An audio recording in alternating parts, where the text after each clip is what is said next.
আসসালামু আলাইকুম, hello everyone, welcome back to my channel সোনাস cooking world. প্রিয় দর্শক, আপনারা যে যেখানে আছেন আশা করছি ভালো আছেন। বরাবরের মতো আপনাদের সামনে নিয়ে এসেছি খুবই সহজ একটা রেসিপি। আমার আজকের রেসিপি হান্ডি বিফ, আর এটি তৈরি করব গ্যাসের চুলায়। আমি এখানে নিয়ে নিয়েছি 1 কেজি গরুর মাংস। আপনারা চাইলে খাসির মাংস দিয়েও এটি করতে পারেন। এই রান্নাটা খুবই সহজ, খেতেও খুবই ভালো লাগবে, খুবই মজার। একবার হলেও ট্রাই করে দেখবেন। প্রথমে আমি এখানে 1 চামচ রসুন বাটা নিয়ে দিচ্ছি 1 টেবিল চামচ পরিমাণ আদা বাটা, 4 টেবিল চামচ পরিমাণ পেঁয়াজ বাটা। অবশ্যই পেঁয়াজ বাটাটা দেওয়ার চেষ্টা করবেন। এরপর দিচ্ছি 1 টেবিল চামচ পরিমাণ হলুদের গুঁড়া। যেহেতু কাঁচামরিচ ব্যবহার করব না, দিয়ে দিচ্ছি 1.5 টেবিল চামচ পরিমাণ মরিচের গুঁড়া। দিচ্ছি 2 টেবিল চামচ পরিমাণ জিরা গুঁড়া, 1/2 টেবিল চামচ ধনে গুঁড়া, স্বাদ মতো লবণ। এরপর আস্ত মশলা দিয়ে দেব 4-5টা এলাচ, দারচিনি 4-5 টুকরা, লবঙ্গ 3-4টা, তেজপাতা। দিচ্ছি 1 কাপ পরিমাণ পেঁয়াজ কুচি আর 6 টেবিল চামচ সরিষার তেল। এই রান্নার মূল উপকরণটাই হচ্ছে সরিষার তেল, আস্ত রসুনের কোয়া। এখানে আমি আস্ত রসুনের কোয়া দিয়ে দিচ্ছি 7-8টা। এরপর আমি হাত দিয়ে এগুলোকে ম্যারিনেট করে নেব।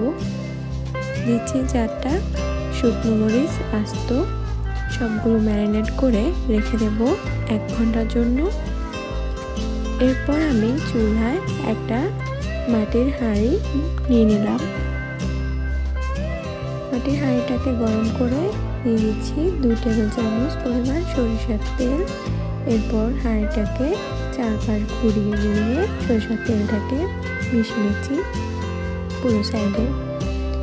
এবার আমি এই হাঁড়িতে দিয়ে দেব সেই ম্যারিনেশন করে রাখা মাংসগুলো। এই তো মাংসগুলো দিয়ে দিচ্ছি। মাংসগুলো দেওয়ার পর আমি এই মিক্সিং বলটা ধুয়ে সামান্য পরিমাণ পানি এতে দিয়ে দেব। যেহেতু আমি এটা দমে রান্না করব, ঢাকনা সরাবো না, পানিও ব্যবহার করব না, তাই একটু পানি দিয়ে দিলাম। এরপর 4-5টা ঘুরিয়ে পানিটাকে সেট করে নিচ্ছি।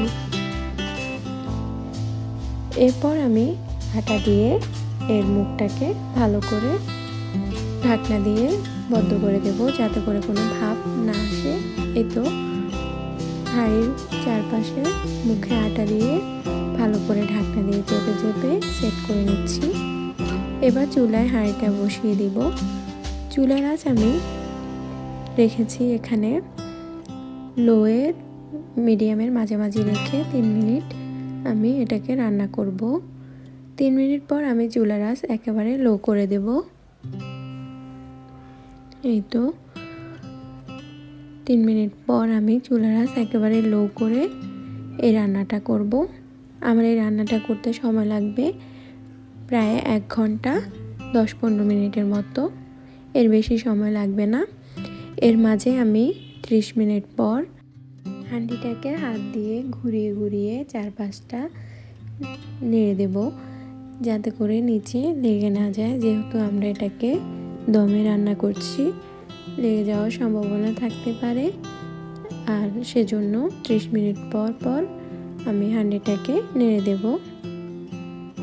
এই তো এরই মাঝে আমার 1 ঘন্টা প্রায় 15 মিনিট হয়ে গিয়েছে। আমি এবার ঢাকনা সরিয়ে নেব, দেখাবো আপনাদের কেমন হয়েছে রান্নাটা। এই তো ঢাকনাটা সরিয়ে নিচ্ছি। ঢাকনাটা সরানোর পর এত দারুণ একটা ঘ্রাণ এসেছে। এই ঘ্রাণটা আমি আপনাদের বলে বোঝাতে পারবো না। আপনারা রান্না না করলে কখনোই বুঝতে পারবেন না। এত সুন্দর একটা স্মেল বের হয়েছে এই মাংস থেকে। এ পর্যায়ে আমি এটাকে পরিবেশন করে নেব। আমার মাংসটা দেখতে যেমন দারুণ হয়েছে, খেতেও খুব ভালো হয়েছে, অনেক মজা হয়েছে। আপনারা একবার হলো এই মাংসটা এভাবে রান্না করে ট্রাই করবেন। যারা গ্রামে আছেন তারা মাটির চুলায় রান্না করবেন কয়লা দিয়ে, তাহলে আরও বেশি স্বাদ হবে খেতে।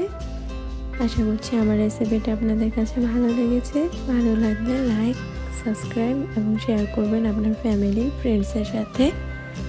এ পর্যায়ে বিদায় নিচ্ছি, সবাই ভালো থাকবেন। আল্লাহ হাফেজ।